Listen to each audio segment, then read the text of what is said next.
여러분, 일자리 참사라. 이게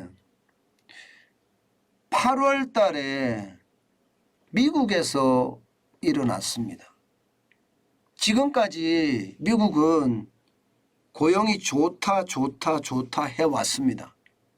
그런데 여러분, 이 지표 한번 보세요. 8월 미국 구인 일자리 감소 수가 무려 말입니다. 110만 명이에요. 와, 엄청나게 줄어들었죠. 진짜 엄청나게 줄어들었습니다. 일자리 총 수는요 5만 3천 건이었거든요. 그중에 110만 건이 줄어서 110만 명의 고용이 줄어들었다는 이야기입니다. 장난이 아니게 줄어들죠. 이 110만 명의 일자리가 줄어들었다는 것은 여러분, 통계적으로 보면 2020년 4월에 120만 개가 줄어든 적이 있습니다. 그때하고 지금 비슷해졌다는 거예요. 이 정도면 여러분, 미국의 일자리가 참사 수준에 접어들었다, 이렇게 이야기할 수가 있겠죠. 최근 20년을 놓고 봤을 때도요, 2020년 4월 팬데믹으로 120만 건까지 줄어들었던 것, 그 이후로는요 지난 8월에 110만 건이 줄어드는 게 최고로 많이 줄어들었습니다. 심각하다고 이야기할 만큼 줄어들었습니다. 그러니까 시장에서는 해석이 이제 분분합니다. 해석이 분분해요. 한쪽에서는요 이제 긴축 효과가 나타나는 거다, 이렇게 이야기하고요. 또 다른 한쪽에서는요 이게 경기 침체의 전주곡이다, 이렇게 이야기하고 있습니다. 여러분들은 어떻게 보십니까? 미국의 일자리가 참사 수준으로 떨어졌다는 걸 보고 여러분들은 긴축의 효과일까요? 아니면 경기 침체의 전주곡일까요? 아마 여러분들도 간단하게 답변하기가 굉장히 어려울 거예요. 그러니까 시장도요 간단하게 답변을 못합니다. 오늘 시장도 보면 다우산업지수가 쭉 떨어졌었어요. 쭉 떨어졌었어요. 예, 얼마나 많이 떨어졌었느냐? 2%대까지 쭉 떨어졌습니다. 결국 3만 아래까지 내려갔었어요. 3만 아래까지. 그러다가 쭉 올려놓습니다. 올려놓습니다. 결국은요 0.14% 빠져서 마감을 했어요. 42.45%가 떨어졌고요. 3만도 지켜냈습니다. 3만 273.87을 기록했습니다. 그러니까 시장에서는요 분명히 불안감을 감지를 하고 있습니다. 불안감을. 게다가 지금 오펙 플러스, 오펙 플러스인가요?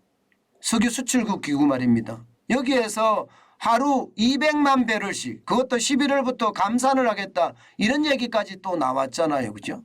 그러니까 여러 가지가 뭉쳐서 시장에 어떤 충격이 왔던 거는 사실입니다. 그런데 여러분, S&P 500 지수도 마찬가지입니다. 오늘 시장이 S&P 500 지수라는 게 블루칩 지수입니다. 0.2%가 빠져서 7.65가 떨어졌습니다. 3782.28을 기록했고요. 그리고 당연히 저는 당연히라고 생각합니다. 나스닥 종합지수도 빠졌습니다. 그래프는 비슷비슷하게 보이죠. 0.25%가 빠졌고 27.77포인트가 떨어졌습니다. 그래서 11,148.64로 마감을 했습니다.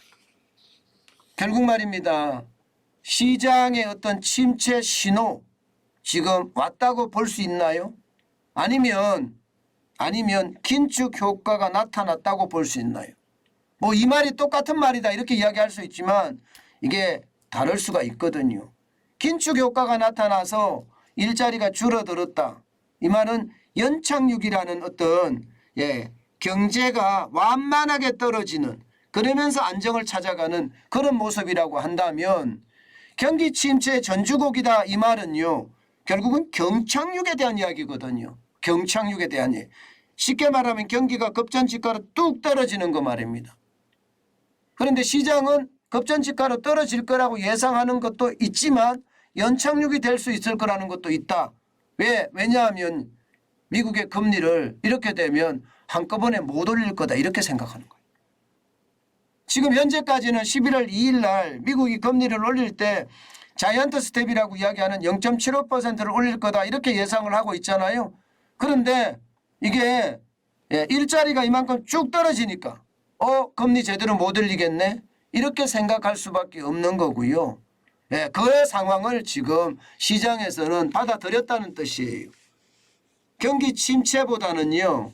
결국은 긴축 효과를 더 믿었다. 뭐 이렇게 생각하는 게 오늘 시장에 대한 해석 정확할 것 같습니다. 경기 침체보다는. 왜냐하면 떨어졌다가 다시 올라가는 모양새를 취했으니까 미국의 중앙은행인 연방준비제도에서 금리를 0.75%까지 안 올릴 거다. 여기에 더 방점을 시장은 많이 줬다는 그런 이야기가 됩니다. 물론 오늘 지금 유가도 장난 아닙니다. 유가가 이대로 가면 11월부터 200만 배럴씩 감산한다. 사우디아라비아와 러시아가 이게 동의를 함으로 해서 감산하는 걸로 결정이 났거든요. 그러니까 서부 텍사스산 중진유 같은 경우도 3.45%가 폭등했습니다. 3.45% 2.89달러가 올랐거든요. 86.52달러까지 올랐습니다. 이거 100달러까지 간다는 거 아니겠습니까? 11월에 다시 감산을 하게 되면 말입니다. 이걸 보면 말입니다. 결국 말입니다. 지금 분위기 자체는요. 또 오일 쇼크였던 모양새. 안 그래도 지금 유럽은 천연가스가 부족해서 가스 쇼크가 난 상태인데 사우디아라비아와 러시아가 결탁을 했다. 뭐 이렇게까지 이야기할 정도로 이게 하루 200만 벌의 감산이 오게 되면 아마 충격이 될 거예요. 이 문제까지도 말입니다. 이 문제까지도 사실은 이것은 굉장히 충격적인 거거든요. 그러면 주가가 쭉 빠져야 됩니다. 주가가 쭉 빠져야 되는데 이 문제마저도 말입니다.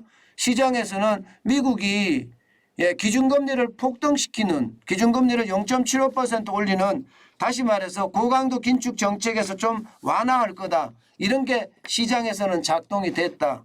뭐 이 정도로 읽는 게 좋을 것 같습니다. 그런데 그러면 이 상황이 우리하고는 또 어떨까? 우리는 다릅니다. 우리는 완전히 다릅니다. 뭐가 다르느냐? 우리는 가계부채가 굉장히 많아요. 부채 폭발에 대한 위험성 굉장히 크거든요. 어차피 미국이 금리를 덜 올리면 우리도 덜 올릴 수밖에 없는 것. 그리고 빅스텝에 대한 위험성 이것도 우리는 많거든요. 때문에 우리 시장도 오늘 말입니다. 변동성 장세가 될 것 아닐까 이렇게 읽혀집니다. 여러분 투자는요.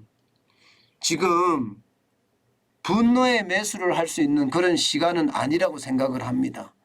그만큼 시장의 변화가 아직도 멀었다 이렇게 보이니까요. 오늘 시장은요. 또 변동성 장세 여러분 주의하시고 또 주의하시는 게 필요하지 않을까 저는 그렇게 생각합니다.